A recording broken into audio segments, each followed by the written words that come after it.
Caramba, hoje eu tive como que se diz, meu primeiro prejuízo do ano aqui de 2025. Ontem eu tava trocando as rodas aqui do carro, né? Tava tirando a de inverno, colocando a de verão.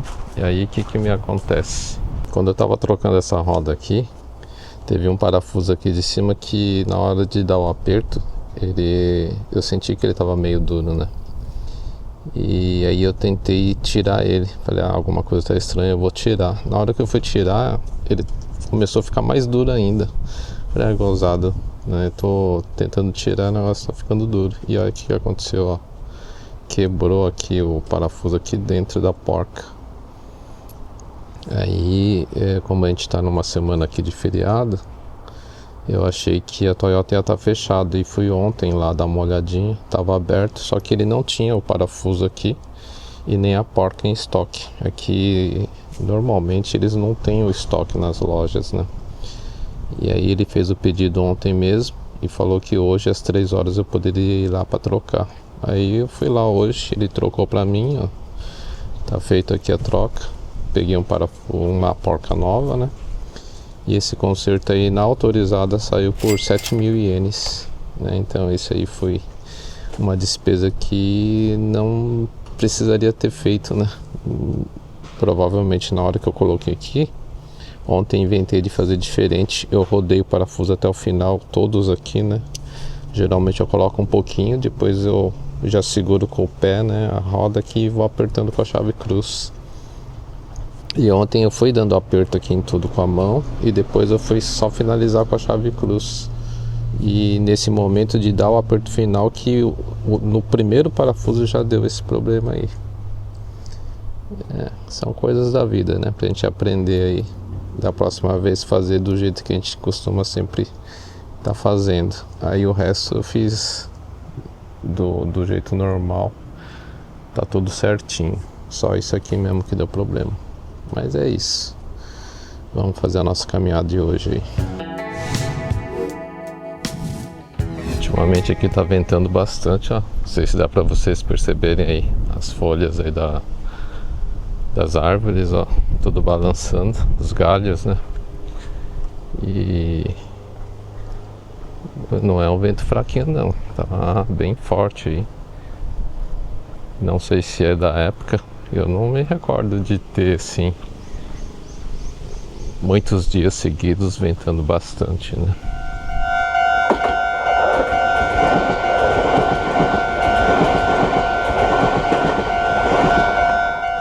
Muita gente compartilhou um pouco aí da sua experiência nos comentários do vídeo que eu postei aí sobre o SUS, que eu mencionei o SUS, né? E eu agradeço demais a todos vocês que falaram um pouquinho aí da experiência, sendo positivo ou negativo, pra gente aí poder entender um pouquinho como que funciona aí esse sistema, né? Bom, deixando de lado aí a questão aí de ser pago ou não, né, através dos impostos, que muita gente aí me criticou por causa que eu fiz esse comentário que o SUS era gratuito, né? Mas esquecendo essa questão, todo mundo trouxe aí um pouco da sua experiência e eu queria trazer um pouquinho aqui também da que nós tivemos, né? Eu digo nós porque minha família. Quem é novo no canal não sabe, mas eu perdi meu pai para um câncer de pulmão. Então meu pai foi diagnosticado em 2007 com câncer, né? Foi um negócio de surpresa, porque meu pai não apresentava nada, né? Então foi um baque aí pra gente. E a partir desse momento aí eu acompanhei meu pai, porque psicologicamente ele não ficou muito bem, né? Na cabeça dele estava de que depois de uns 3 meses ele ia partir, né? Ia nos deixar. Inclusive ele não queria nem mexer com isso, né? Não queria fazer cirurgia, não queria fazer nada. Eu não vou me prolongar muito aos detalhes para não deixar o vídeo muito longo aí, mas depois de uma boa conversa entre a família, ele resolveu de que queria lutar pela vida, né? Então esse câncer que ele teve era um câncer bem agressivo. O médico já tinha dado 6 meses de vida para ele, né, na pior das hipóteses. E ele falou que quando dá assim certo o tratamento, a pessoa pode viver até 4 anos. Inclusive, quando meu pai decidiu fazer o tratamento, nós tivemos muita sorte com os médicos, né, que fizeram parte, né, do tratamento do meu pai. Eu não vou citar nomes aqui, que eu vou ser injusto, porque eu vou com certeza esquecer o nome de alguém. Foram muitas pessoas envolvidas, né, não só médico, como enfermeiras e parentes, que naquela época era ligado a... trabalhava, né, ligado à saúde. Então a gente também teve muita ajuda aí de parentes, e eu só tenho a agradecer a todos que fizeram parte dessa época. Meu pai pagava um plano de saúde, né? Como a gente tem na família pessoas que trabalharam no Banco do Brasil, o plano de saúde dele era justamente esse. E a gente precisou não só do atendimento particular, mas também do atendimento do SUS, sabe? Por uma parte aí do tratamento foi necessário isso. No momento que ele decidiu fazer essa cirurgia, né, que foi muito bem sucedida, o médico também falou, na época elogiou a capacidade pulmonar do meu pai, e isso foi um fator que ajudou bastante, né, no sucesso da cirurgia. Mas ao mesmo tempo que a gente teve essa boa notícia, a gente teve uma notícia muito ruim, que esse câncer do meu pai, como ele não ia muito ao médico, ele já estava, o médico, né, calcula mais ou menos uns 10 anos. Então o tumor já tinha crescido, estava no tamanho de um ovo, sabe? Na parte inferior do pulmão do meu pai. Então o que foi feito é ter tirado aí esse tumor. E a parte que não foi muito boa é que já tinha acontecido a tal da metástase, né? Então aquela pleura do pulmão estava totalmente comprometida, não dava para se fazer mais nada. Havia vários pontos, né? E não tinha como fazer. Então essa parte aí o médico resolveu nem mexer e acabou fechando, né? Tirou o tumor e fechou. Assim foi feita a cirurgia. E depois disso a equipe médica orientou fazer o tratamento, né? Teve indicações de oncologistas e assim foi feito. Na época que a gente teve contato aí com a primeira consulta do oncologista, foi aí que esse médico me pediu para preparar minha mãe, porque ele falou que quando a gente fizesse esse tratamento, no início, a resposta é positiva, né?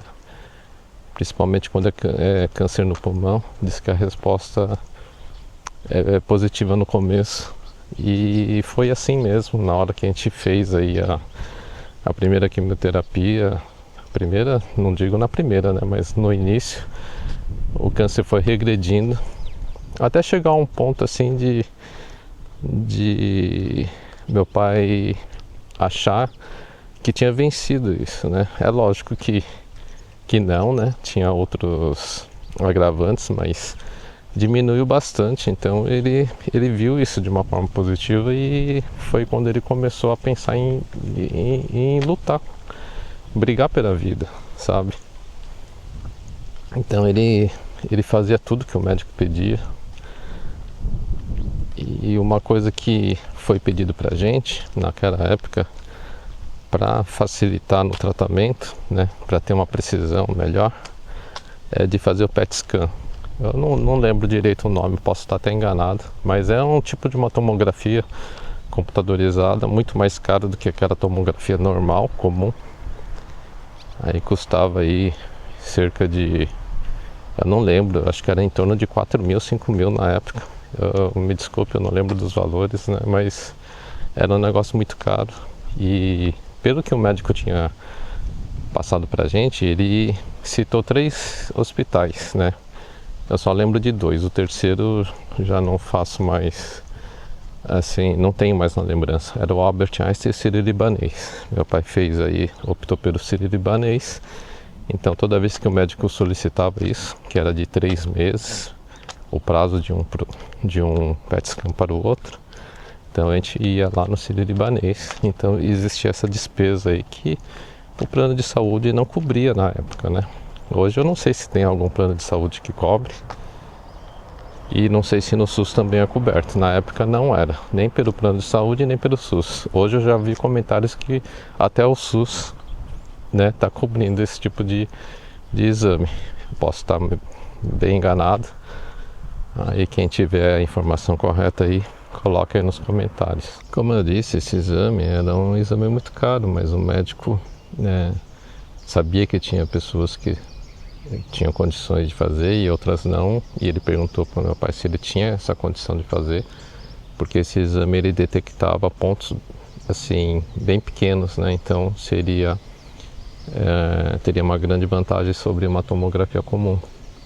E como meu pai, a gente não é de uma família rica, mas ele sempre gostou de guardar seu dinheirinho, nunca. Ele era do tipo assim, se eu tenho eu compro. Tanto é que a primeira casa que ele comprou demorou pra caramba, né? Porque é tudo à vista que ele fazia. E os carros também. Então ele tinha lá as suas economias, né? E ele optou por fazer, já que existe esse tipo de exame que favorecia, né, no tratamento, a rapidez, né, de detectar. Ele optou por fazer isso na rede particular, né?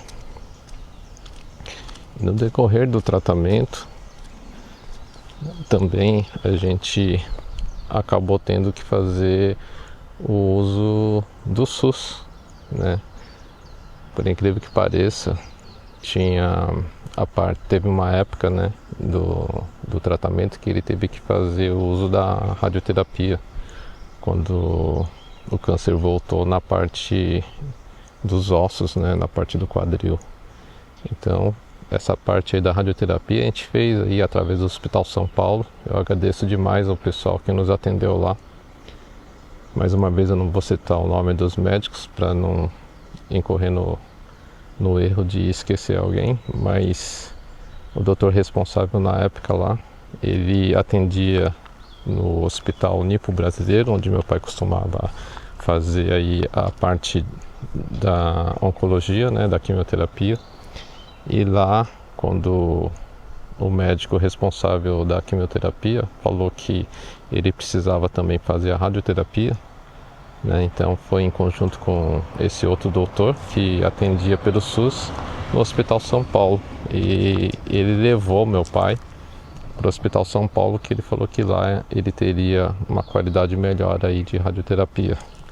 Então nós fizemos também aí o uso não só do plano de saúde particular, também como do privado, né, no sírio-libanês, e da parte aí que a gente não precisava de pagar, que seria pelo SUS aí no Hospital São Paulo, nessa questão da radioterapia. E o câncer do meu pai, ele exigia, né, no decorrer do tratamento, mudanças na quimioterapia, porque chegava um determinado momento, a quimioterapia já não fazia o efeito desejado. Tanto que o médico que fazia esse acompanhamento, né, no início ele falou que o tratamento poderia ser feito pelo SUS, mas ele já advertiu a gente que se fosse feito somente pelo SUS, o meu pai não teria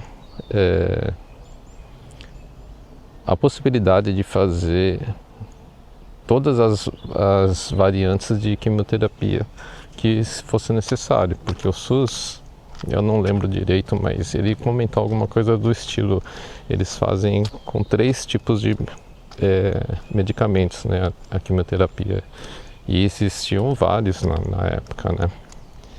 Então, graças a Deus o plano de saúde cobria isso e meu pai teve essa possibilidade de fazer, né, mudando várias vezes de medicamento para fazer a quimioterapia. Aí o que aconteceu no decorrer do tempo?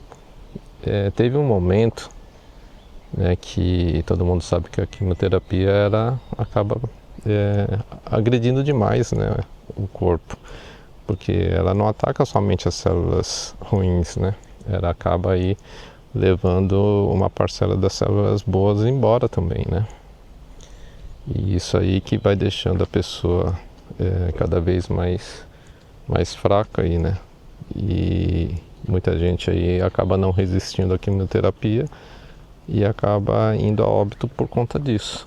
Então não é uma coisa que qualquer pessoa possa aguentar, né? Essas sessões de quimioterapia, elas são muito agressivas. Então tinha época que tinha que diminuir, né, essa quantidade, né, o período entre uma e outra, justamente pela situação do paciente em si, né, do meu pai. E teve uma época que as químios que estavam sendo feitas, né, não estava surtindo efeito. E existia uma possibilidade, né, de fazer a quimio via oral. Eu nunca tinha escutado falar nisso, né, e teve aí o médico comentou com a gente que existia uma via oral. Você comprava aí comprimidos, né?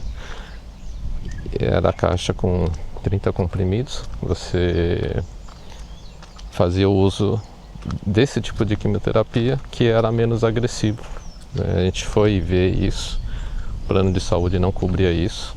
Apesar do preço dessa caixinha de remédio ser o mesmo preço da quimioterapia, né? A tradicional. Aí naquela época a quimio que meu pai fazia era em torno de 10 mil, um pouco mais talvez. E essa caixinha desse remédio custava também um pouco menos que isso, 9 mil e passava um pouco de 9 mil, né? Então era um pouco mais barato que a quimio tradicional, sabe? Mas mesmo assim teve a recusa, né? Não foi aprovado.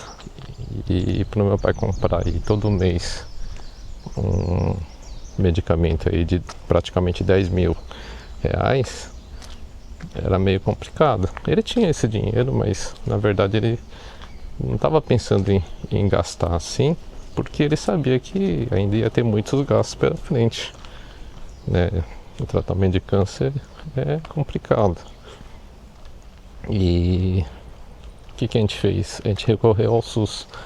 Então a gente pegava esse medicamento, se eu não me engano, o nome era Tarceva, era um parecido com isso. Depois vocês pesquisem aí para ver se ainda existe isso. E a gente pegava pelo SUS, né? Então não pagava, não tinha essa despesa, sabe?